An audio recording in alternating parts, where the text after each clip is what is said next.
ഏവർക്കും സ്വാഗതം. ഞാൻ എം ജോസഫ് മേക്കിളൂർ, പത്തനംതിട്ട ജില്ലയിലെ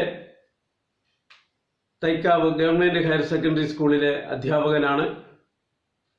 കഴിഞ്ഞ 30 വർഷത്തിലധികമായി പാവനാടക രംഗത്ത് പ്രവർത്തിക്കുന്നു. ന്യൂഡൽഹി CCRTയിൽ നിന്നും പാവനാടകത്തിൽ പ്രത്യേക പരിശീലനം ലഭിച്ചിട്ടുണ്ട്.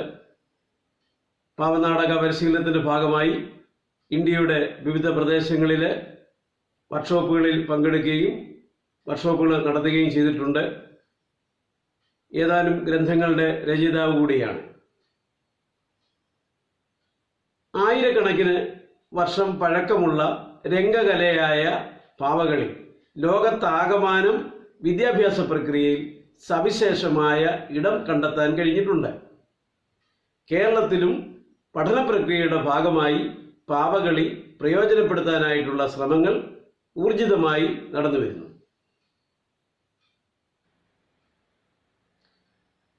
പാവനാടക പരിശീലന രംഗത്ത് പ്രധാനമായും നേതൃത്വം നൽകുന്നത് ന്യൂഡൽഹി ആസ്ഥാനമായി പ്രവർത്തിക്കുന്ന CCRT centre for cultural resources and training എന്ന സ്ഥാപനമാണ്. അവർ പപ്പട്രി ഫോർ എഡ്യൂക്കേഷൻ എന്ന വിഷയത്തിൽ അധ്യാപകർക്ക് പരിശീലനം നൽകുന്നു.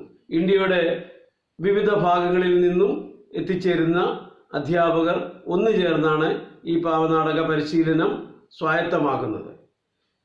ഇവിടെ നിന്നും CCRTയിൽ നിന്നും പരിശീലനം ലഭിച്ച നിരവധി അധ്യാപകർ ഇന്ത്യയുടെ വിവിധ ഭാഗങ്ങളിലായി വിദ്യാലയങ്ങൾ കേന്ദ്രീകരിച്ച് പ്രവർത്തിക്കുന്നുണ്ട്. നമ്മുടെ കേരളത്തിലും ഈ രംഗത്ത് സജീവമായി പ്രവർത്തിക്കുന്ന നിരവധി പാവനാടക കലാകാരന്മാരുണ്ട്. TP കുഞ്ഞിരാമൻ മാസ്റ്റർ വടകര, രാജീവ് പുലവർ, പ്രശാന്ത് കൊടിയത്തൂർ, വേണുഗോപാൽ നെടുമങ്ങാട്, ഹനീഫ പട്ടാമ്പി, പരമേശ്വരൻ മാഷ് പട്ടാമ്പി, B. അജിത് കുമാർ തുടങ്ങിയവർ ഈ രംഗത്ത് ഇന്ന് കേരളത്തിൽ നേതൃത്വം നൽകുന്ന അധ്യാപകരാണ്. ഇവരുടെയൊക്കെ ശ്രമഫലമായി ഒറ്റപ്പെട്ട പ്രവർത്തനങ്ങൾ നമ്മുടെ സംസ്ഥാനത്തിൻ്റെ വിവിധ ഭാഗങ്ങളിൽ പ്രത്യേകിച്ചും വിദ്യാലയങ്ങൾ കേന്ദ്രീകരിച്ച് നടക്കുന്നുണ്ടെങ്കിലും വേണ്ടത്ര സമഗ്രത കൈവരിക്കാൻ ഇനിയും കഴിഞ്ഞിട്ടില്ല. യൂറോപ്പിലെയും അമേരിക്കയിലെയും ചൈനയിലെയും മറ്റും ക്ലാസ് മുറികളിൽ ശക്തമായ പഠന മാധ്യമമായി പാവകളി പ്രയോജനപ്പെടുത്തുന്നുണ്ട്. ലോകത്തിൻ്റെ വിവിധ ഭാഗങ്ങളിലുള്ള വിദ്യാഭ്യാസ വിചക്ഷണന്മാർ പഠന പ്രക്രിയകളിൽ പാവകളിയുടെ മറ്റ് അതുപോലെയുള്ള കലാരൂപങ്ങളുടെയും പ്രാധാന്യം എടുത്തു പറയുകയും അതിനനുസരിച്ച് കരിക്കുലം രൂപീകരിക്കുന്നതിനുള്ള ശ്രമങ്ങൾ നടത്തുകയും ചെയ്യുന്നുണ്ട്. ക്ലാസ് മുറിയിൽ ഏറ്റവും സജീവമായി ഇടപെടാവുന്ന ഒരു കലാമാധ്യമമാണ് പാവകളി. കുട്ടികളുടെ ജീവിതത്തിൻ്റെ തുടക്കം മുതൽ കൂടെ കൊണ്ടു നടക്കുന്ന ഒരു കലാരൂപം പാവയുടേതായതിനാൽ അതുമായുള്ള വൈകാരിക ബന്ധം വലുതാണ്. കയ്യിൽ കിട്ടുന്ന എന്തിനേയും മറ്റൊന്നായി സങ്കല്പിക്കാനും അവയെ ആ രീതിയിൽ ചലിപ്പിക്കാനും കളിപ്പിക്കാനുമുള്ള കുട്ടികളുടെ ജന്മസിദ്ധമായ കഴിവിനെ പാവനാടകത്തിലൂടെ പഠന പ്രക്രിയയിൽ പരമാവധി ചൂഷണം ചെയ്യാൻ പാവനാടക പരിശീലനം ലഭിച്ച ഒരു അധ്യാപകന് സാധിക്കുന്നുണ്ട്. ക്ലാസ് മുറിയിൽ വിഷയങ്ങൾ സൃഷ്ടിക്കുന്ന കഠിന തടസ്സങ്ങളെ അതിജീവിക്കാനുള്ള ഏറ്റവും നല്ല ഉപാധിയാണ് പാവനാടകം. താഴ്ന്ന ക്ലാസ്സുകളിൽ കഥ പറച്ചിലിനും ഉയർന്ന ക്ലാസ്സുകളിൽ പദസമ്പത്തുകൾ വർദ്ധിപ്പിക്കുന്നതിനും ഹൈസ്കൂൾ തലത്തിൽ പ്രത്യേക വിഷയങ്ങളുമായി ബന്ധപ്പെട്ട ചർച്ചകളിലും പാവനാടകം പ്രയോജനപ്പെടുത്താനായി സാധിക്കും. ഭിന്നശേഷിക്കാർ, പഠനവൈകല്യമുള്ള കുട്ടികൾ, കുസൃതിക്കാരായ കുട്ടികൾ എന്നിവരെ അധ്യാപകന്റെ കയ്യിൽ ഒതുക്കാൻ ഏറ്റവും നല്ലൊരു ആയുധമാണ് പാവനാടകം.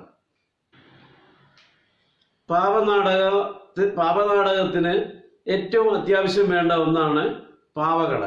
ചലിക്കുന്നതായ പാവകളാണ് നമുക്ക് പാവനാടകത്തിന് വേണ്ടത്. പാവനിർമ്മാണം ഒരു ദുഷ്കരമായ ഒരു പ്രവർത്തനമായി നമുക്ക് തോന്നാമെങ്കിലും ഒരു പരിശീലനം ലഭിച്ച അധ്യാപകനെ സംബന്ധിച്ചിടത്തോളം വളരെ നിസ്സാരമായ ഒരു പ്രവർത്തനമാണ് പാവനിർമ്മാണം. പാവനിർമ്മാണത്തിന് വില കൂടിയ വസ്തുവകകളൊന്നും വാങ്ങിച്ച് നമ്മൾ സാമ്പത്തികമായി ചെലവിടേണ്ട ആവശ്യമില്ല. ഏറ്റവും വില കുറഞ്ഞ സാധനങ്ങൾ, അതുപോലെ തന്നെ ഉപയോഗിച്ചതിന് ശേഷം നമ്മൾ വലിച്ചെറിയുന്നതായ വസ്തുക്കൾ ഒക്കെയാണ് പാവനാടകത്തിന് വേണ്ടത്. പ്രധാനമായും പാവകൾ 5-6 തരം പാവകളുണ്ട്. ചരട് പാവ, സ്ട്രിംഗ് പപ്പറ്റ്, കോലുപാവ, റോഡ് പപ്പറ്റ്, നിഴൽ പാവ, ഷാഡോ പപ്പറ്റ്, വെൻട്രിലോക്കിസം പാവകൾ, കയ്യുറപ്പാവ അല്ലെങ്കിൽ ഗ്ലൗ പപ്പറ്റ്, ഇവയൊക്കെയാണ് ഇന്ന് പ്രചാരത്തിലുള്ള പ്രധാനപ്പെട്ട പാവനാടകങ്ങൾ. പാവനാടകത്തിന് ഉപയോഗിക്കുന്നതായ പാവകൾ. ഇതിൽ നമ്മൾ ക്ലാസ് മുറികളിൽ എളുപ്പം ഉപയോഗിക്കാവുന്ന, നിർമ്മിക്കാനും അതുപോലെ തന്നെ പ്രവർത്തിപ്പിക്കുവാനും ഏറ്റവും എളുപ്പമുള്ളത് കയ്യുറപ്പാവയാണ്. അതുകൊണ്ട് നമുക്ക് ക്ലാസ് മുറികളിൽ ഈ കയ്യുറപ്പാവകൾ ഉപയോഗിക്കുന്നതാണ് കൂടുതൽ സൗകര്യം. Socks, synthetic cotton, sponge, paper pulp, പഴയ കുട്ടികളുടെ പഴയ ഉടുപ്പുകൾ, ആഭരണങ്ങൾ, പാവകളെ കുട്ടികളായിരിക്കുന്ന കുട്ടികൾ ധരിക്കുന്നതായ കൊച്ചു ആകർഷകമായ വസ്ത്രങ്ങൾ, അതുപോലെ തന്നെ ആഭരണങ്ങൾ, ഇവയൊക്കെ നമുക്ക് പാവകളെ ഉണ്ടാക്കുമ്പോൾ നമുക്ക് പ്രയോജനപ്പെടുത്താവുന്നതാണ്. പിന്നീട് വേണ്ടത് ഒരു പാവനാടകത്തിന് സ്ക്രിപ്റ്റാണ്. കഠിനമായ പാഠഭാഗങ്ങൾ നമ്മൾ ക്ലാസ് മുറികളിൽ എടുക്കുമ്പോൾ കുട്ടികൾക്ക് മനസ്സിലാക്കാനായിട്ട് ബുദ്ധിമുട്ട് വരും. അങ്ങനെ വരുമ്പോൾ നമ്മൾ എന്താണോ ഉദ്ദേശിക്കുന്നത് അത് കുട്ടികളിൽ ലഭ്യമാക്കാൻ ഉതകത്തക്ക രീതിയിലുള്ളതായ സ്ക്രിപ്റ്റ്, അത് പരമാവധി കുട്ടികളെ കൊണ്ട് കൂടി അവരുടെ കൂടെ സഹകരണത്തോടു കൂടി നമ്മൾ തയ്യാറാക്കുക.